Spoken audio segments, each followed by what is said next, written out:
Welcome to Too Old, Too New, the music discovery podcast that brings you something old, something new, something Nate, something Bruce. I'm Nate Runkle, host of the Yo That's My Jawn podcast, and with me, as always, is my good friend Bruce Warren from WXPN. The premise of this show is simple. Each week, we bring you two songs apiece. One new song that has been metaphorically spinning our turntable platters, and one old song that we believe still absolutely matters. Look at us. We're just winning. Just a bunch of winners. Hey, everybody's a winner in Vegas, man. Just remember that. Oh, but wait, we're not in Vegas. Right, I forgot. Everybody's a winner in Philly. And everybody's a winner. That's right. Speaking of winners... go ahead. Do you remember that Hot Chocolate song? Everyone's a winner, baby. Oh, my God, yes. Yeah. It was covered by... I can't remember who did a recent cover of it. But anyway, I digress. I love it. Speaking of everybody being a winner in Philly, loving the Eagles green on you today. Hey, thank you, my friend. Listen, we're in it, man. I'm sorry. I'm in it right now. All I can tell you is I'm glad the Sixers haven't started because I wouldn't get anything done. But like last night, the Phils pulled out an unbelievable victory over Toronto. I thought they were done in the first inning. They wound up winning 10-9. And then, of course, the Eagles' opening game is this Friday. And I was so excited this morning because I was able to put on a new sweatshirt. And I didn't know whether I should go with the Phils or if I should go with the Eagles because of that great win last night. But I went for the green. So go Birds. Go Birds. I like it. Speaking of the Eagles, press release went out. The Philly Specials are back with round 3 of the Philly Special Christmas. Cannot wait. Specifically, not just because the great Devin Gilfillian's going to be on this one, but more specifically, right to my heart, Boys to Men. What are we doing? That's what I'm talking about. That's what I'm talking about. So, very excited. I told Charlie Hall, who's, the music director, one of the producers of the record, and the drummer for the War on Drugs, who, by the way, just announced a live album today. I told Charlie that this is a record that should get those fuckers on Saturday Night Live. So I want to see the Philly Specials on Saturday Night Live with Travis and Jason and the whole crew and the whole band, right? That would be pretty awesome, right? Let's put it out there. Let's manifest this. Let's use our platform to make these things happen. That's a good idea. I'm sure Lorne Michaels listens to this show. He's got to find new music somehow, right? Yeah, it's. I heard a rumor to that effect. To that point, though, we should invite Charlie on when the album comes out to be our guest. Absolutely, I'd like to hear some new songs and old songs that he has to pick. For sure. Speaking of new and old songs, how about some old stuff? How about you go first? What kind of old song you got this week? The old stuff comes from Tina Turner, ladies and gentlemen, in 1974, which was her solo debut album, a record that up until just a couple of years ago, maybe even last year, was not available on the streaming services. The album, sort of billed as her Nashville record, is called Tina Turns the Country On.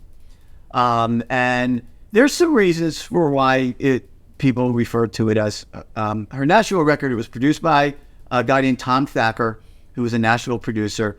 She covers, Chris Christopherson and Dolly Parton and a whole bunch of other great country songs on it, and some soul songs and some folk songs. But the notable player and the studio band that they put together for this was incredible. Notably is guitarist James Burton, the Rock and Roll Hall of Famer, who was the leader of Elvis Presley TCB band, who is 85 and still alive. His playing on this is amazing. But I've chosen not the country song on this record, although it was a song Bob Dylan recorded on Nashville Skyline. This beautiful, just a great cover of Tonight. So let's get into it right now. So, I referred to that song as Tonight, only because I just have the sense that everybody knows Nashville Skyline and that song Bob Dylan, but it's called Tonight I'll Be Staying Here With You.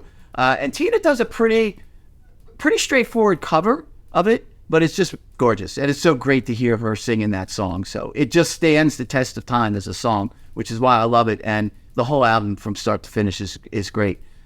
What you got? Well, this album was a complete blind spot for me. Like I knew nothing about it. I told you in the text today until WXPN played one of the songs on it during the morning show. It might have been during was Tina's birthday over the summer or something? I can't remember. There was a reason for it. It fell in for some reason. It wasn't during the tease.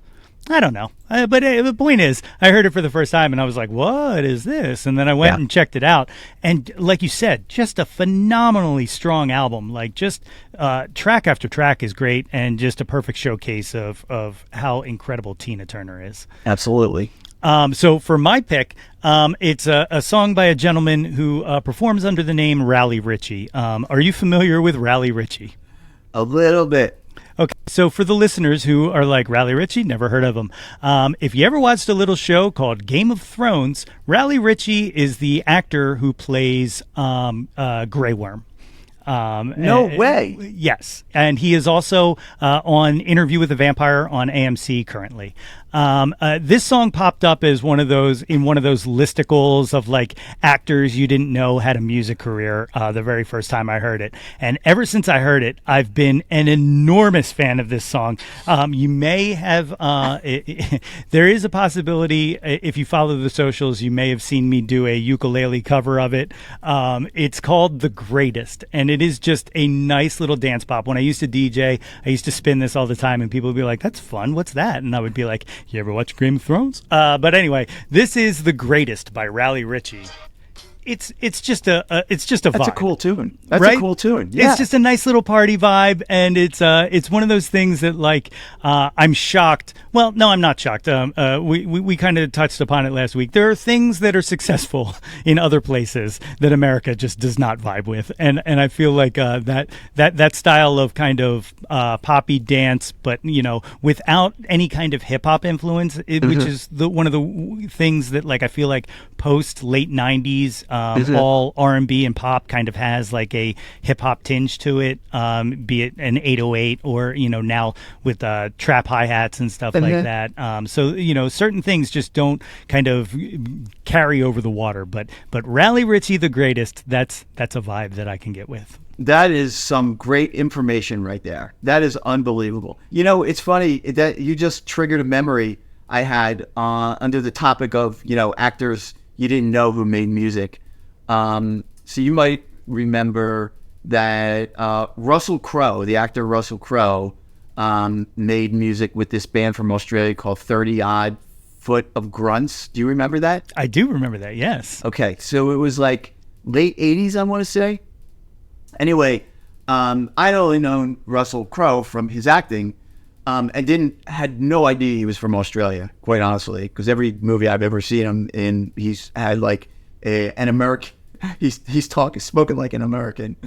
Anyway, so I was at this music conference when the record came out, and they wanted to sort of break Russell and the band at this, to our radio format. And it was in Boulder, Colorado, actually, the conference. And we go, and I was invited to a dinner with Russell Crowe.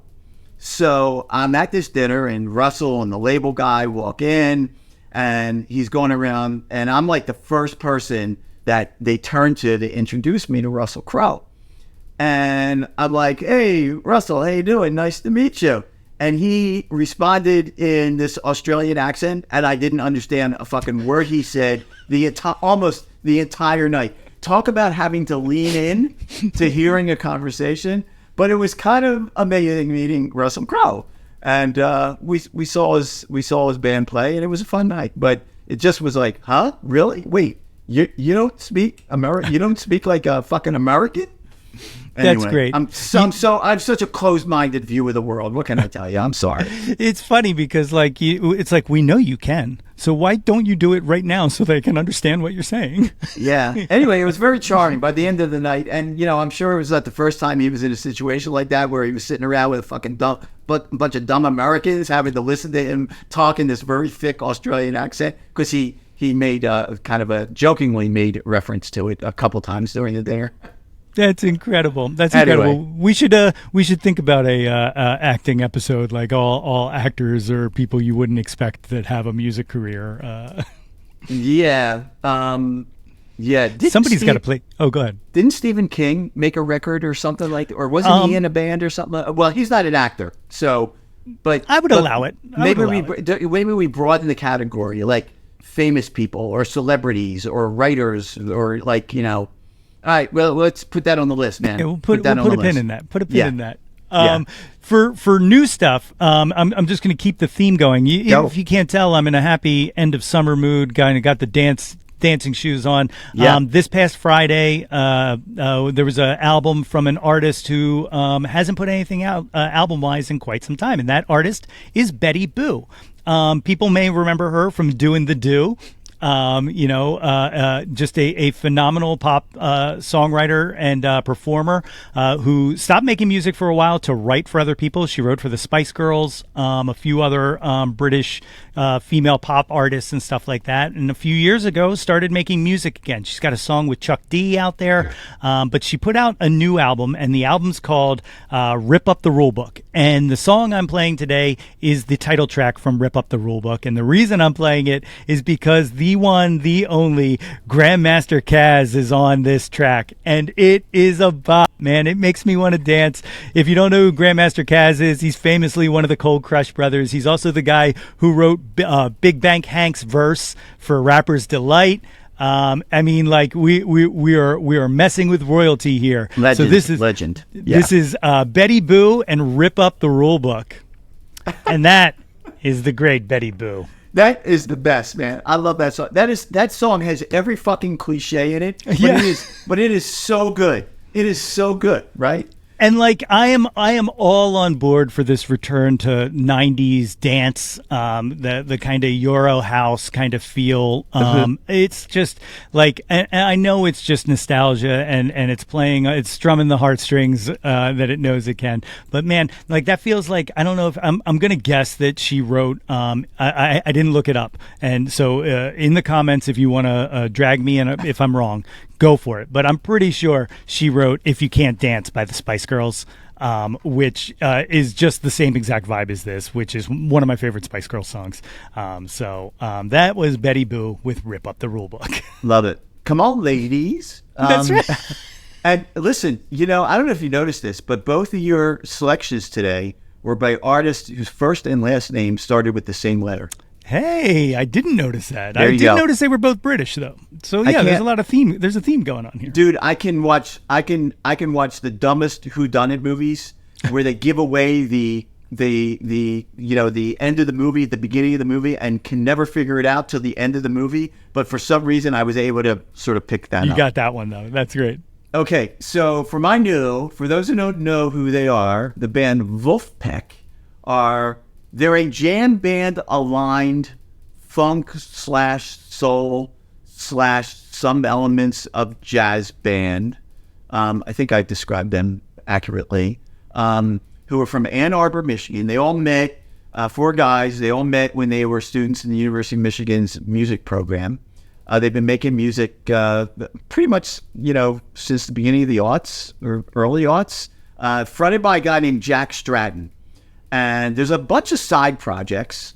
I know I'm going to hear from some very serious Vulfpeck fans here because I don't have all the very specific details of how they have their spin-off bands. But the lead singer or the lead guy, Jack Stratton, has a spin-off project called Vulfmon.